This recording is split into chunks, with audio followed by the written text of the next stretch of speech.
ኣብ እዋን ጥንሲ ንኣደን ዕሸልን ዝኸውን እኹል ኣቕርቦት ንምሃብ ሰውነትና ብዝያዳ ቀያሕቲ ዋህያታት ደም የመርት። ሕድሕድ ቀይሕ ዋህያ ደም ስሩሕ ንክሰርሕ ናይ ግድን ኣይረን ኣገዳሲ እዩ። ኣይረን ድማ ኣብ ሰውነትና ዝምረት ዘይኮነስ ካብ እንምገቦ ምግቢ ዝርከብ እዩ። ዋላ እኳ ኣይረን ኣብ ብዙሓት ናይ ምግቢ ዓይነታት ዝርከብ እንተኾነ ምምጣጡ ከቢድ ስለ ዝኾነ ኣብ እዋን ጥንሲ ናይ ኣደን ዕሸልን ድሌት ንምምላእ እኹል ኮይኑ ኣይርከብን። ኣብ ውሽጢ ሰውነትና እኹል ኣይረን ኣብ ዘይህልወሉ እዋን ድማ ናይ ደም ምንኣስ ክህሉ ይኽእል። እዚ ብሕፅረት ኣይረን ዝመጽእ ናይ ደም ምንኣስ ኣዝዩ ልሙድ እኳ እንተኾነ ንምእራሙ ግን ቀሊል እዩ። ሰውነትና ጥዕንኦም ዝሓለዉ ናይ ደም ዋህያታት ንምስራሕ ካብ ኣይረን ብተወሳኺ ፎሌት ተባሂሉ ዝፍለጥ ንጥረ ነገር እውን የድልዮ። ፎሌት ብቐሊሉ ብዋህያታት ዝምጠጥን ካብ ቆጽለ መጽልን ኣትክልትን ክንረኽቦ እንኽእልን ንጥረ ነገር እዩ። ምኽንያታት ዋሕዲ ደም እንትንርኢ ድማ ብኣይረንን ፎሌትን ዝበልጸጉ ምግብታት ዘይምምጋብ፣ ብምኽንያት ሕማም ሙማት ቀያሕቲ ዋህያታት ደምን ናይ ደም ምፍሳስ ሓደጋን ይርከብዎም። ሕዚ ድማ ዋሕዲ ደም ንምክልኻል ዝሕግዙ ብኣይረንን ፎሌትን ዝበልጸጉ ናይ ምግቢ ዓይነታት ንርአ።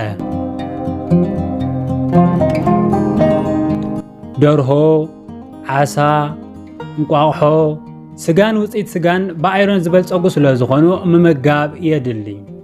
ኣብ ውፅኢት ስጋ ዝርከብ ኣይረን ኣብ ኣትክልቲ ካብ ዝርከብ ኣይረን በቐሊሉ ብዋህያታት ዝምጠጥ እዩ። እዚ ማለት ብልምዲ ስጋ ዝምገብ ሰብ ናይ ሰውነት ናይ ኣይረን መጠን በቐሊሉ ከስተኻኽል ይኽእል። ሓምለዎት ኣትክልቲ፣ ጽማቕን ዝተጠበሰ ድንሽን ዋሕዲ ደም ንምክልኻል ዓብዩ ተራ ይጻወቱ። ኩሎም ዓይነታት ስጋ ጸላም ከብዲ ብዘይካ ናይ ዓሳ ልዑል ናይ ኣይረን ትሕዝቶ ኣለዎም። ኮይኑ ግን ኣብ ሰሙን ካብ ሓደ ግዜ ንላዕሊ ምብላዕ ኣይምከርን። ፍረምረታትን ኣትክልትታትን ብቪታሚን ሲ ዝበልጸጉ ምግብታት ስለ ዝኾኑ ምምጋብ የድሊ። ምኽንያቱ ቪታሚን ሲ ኣይረን ብቐሊሉ ንኸመጠጥ ሓጋዝ እዩ። ኣብ እዋን ጥንሲ ዝምከር ናይ ኣይረን መጠን 30 ሚሊግራም እዩ።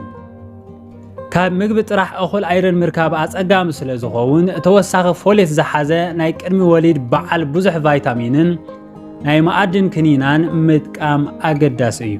እዚ ቅድሚ ወሊድ ን6 ኣዋርሕ ዝውሰድ ክኒና እኹል ኣይረንን ፎሌትን ዝሓዘ ብመዓልቲ ሓደ ግዜ ዝውሰድ ክኒና እዩ። እንተኾነ ግን ዋሕዲ ደም እንተዳ ኣጋጢሙ ብሓኪም ተወሳኺ ናይ ኣይረን ክኒና ክእዘዘልኪ ይኽእል። እዚ ክኒና እዚ ክትወስድ እንተለኺ ናይ ከብዲ ምብስጫው እንተዳ ኣጋጢምኪ ምግቢ ብምብላዕ ፈትንዮ። እንተኾነ ግን ምስ መማልእቲ ጸባን ካልሽየምን ኣይውሰድን። ምኽንያቱ ኣይረን ብዋህያታት ንኸይምጠጥን ኣብ ጥቕሚ ንኸይውዕልን ይገብሩ እዮም። they decrease iron absorption። ምስ ብራይት ዌቭ ኢኹም ነይርኩም እንለቆ ቪድዮ ብትኩስ ምእንታ ኸበጽሐኩም ሳብስክራይብ ብምግባር ሰብ ዋና ናይዛ ቻነል ኩኑ። ነዛ ቪድዮ ጠቃሚት ኮይና እንተ ዳረኺብኩማ ድማ ሼር ብምግባር ንኻልኦት ኣካፍሉ። ብኻልእ መደብ ክሳብ እንረኸብ ሰሰና እዩ።